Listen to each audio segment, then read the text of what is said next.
Eesti on oma metsamajanduse kopeerinud Soome riigilt ja kõike teeme samamoodi nagu soomlased, aga välja arvatud üks asi ja see on seentega seotud. Näituseks Soomes on kohustuslik raiekändusid pritsida harvendusraietel, lageraietel, vältimaks juurepesu levikut. Aga Eestis näituseks pole üldsegi vaja Eesti metsamajandajate hinnangul tegeleda juurepesu vastase tõrjega. Ja see on viinud Eesti riigi olukorda, kus me oleme sunnitud langetama kuuskede raievanust 60 aastale, sest nagu te kõik teate, põhjus on lihtne, mets mädaneb maha. Ja juurepess on väga laialt levinud, palju rohkem laialt levinud kui kukeseened. Ja mingit tõrjet me ei tee. Aga miks me siis ei tee tõrjet? Kas ta siis on nii kallis, et raha tõrje jaoks ei jätku metsandusfirmadele? Näituseks see prits, mis käib harvesteri lõikepea külge, maksab 5000 eurot. Ühe korraliku metsandusfirma jaoks 5000 eurot on käsiraha. Aga siis kas see rotstop, see bioloogiline looduslik preparaat on siis nii kallis, et selle kasutamisele võtmine on üle mõistusele? Näituseks võiks teha niimoodi, et RMK ostab rotstopi suurtes kogustes sisse ja annab seda siis ütleme metsandusfirmadele, kes RMK jaoks töötavad. Või siis teine võimalus on, et tõstab RMK raie tihumeetri hinda nii palju, et firmad saaksid osta seda rotstopi. Kui palju see oleks see summa siis, kui palju peaks tihumeetri pealt RMK hinda tõstma? Minu teada peaks see summa olema 50 senti tihumeetri pealt. Seda ei ole palju tegelikult, aga ikkagi leitakse, et kulud on liiga suured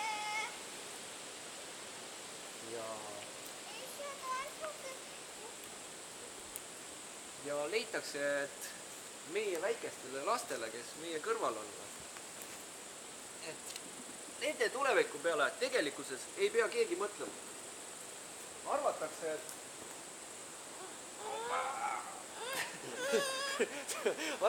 et nende tulevik ei ole oluline, et mis nende mets, kui nende jaoks mets kunagi raieküpseks saab, kui nemad hakkavad metsast tööle.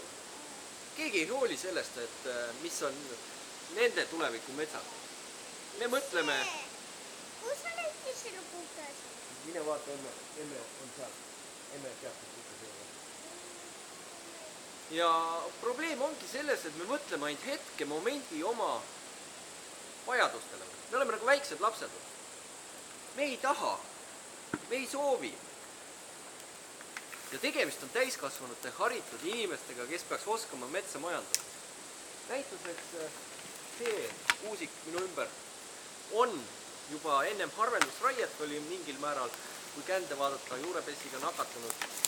Ja nüüd tehti siin harvendusraie ja nüüd on olukord veelgi problemaatilisem. Kuidas siis juurepess siin kuusikus levib? Läheb raiekännus sisse, kogu raiekännus, mis on tekkinud siia, on eluspuudega omavahel ühenduses ja juurepess liigub meeter aastas edasi.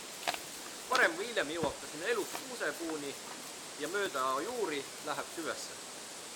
Juurepess läheb kuni 15 meetri kõrguseni kuusepuusme ja kuuski sure ära, sest kuus tekitab kogu aeg elusjuuri juurde, aga seestpoolt mädaneb.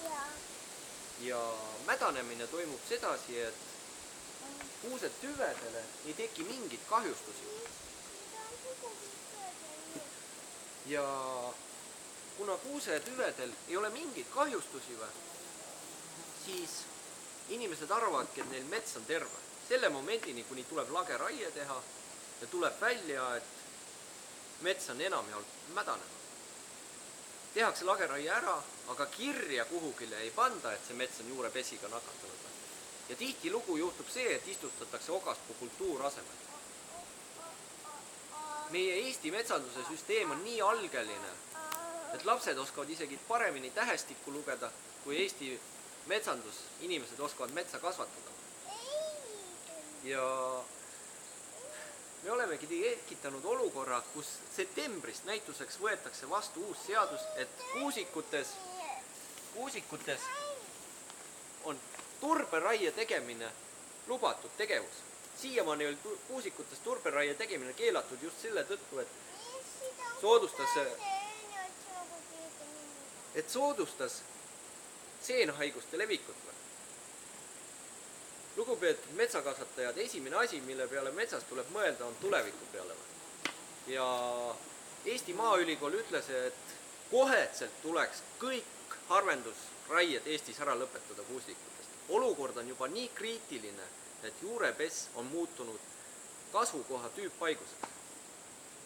Me ei räägi siin enam üksikutest piirkondadest, mis on nakatunud, vaid me räägime kogu Eestist. Me oleme Eesti okaspuumetsad tuksi keeranud. Kahjuks on olukord veel hullem selles mõttes, et juurevess sööb kaske ka. Sellest küll väga keegi ei taha rääkida, aga ta levib ka kasele. Ainuke asi, mida juurepess ei söö, on hall lepp. Ja kõik teate, et hall leppa ei soovi nagunii mitte keegi kasvatada. Tulevik on üsna tume just meie laste jaoks. Aitäh kuulamast. Ja tulge oma perega kukeseeni korjama, seeni on oma jaguna.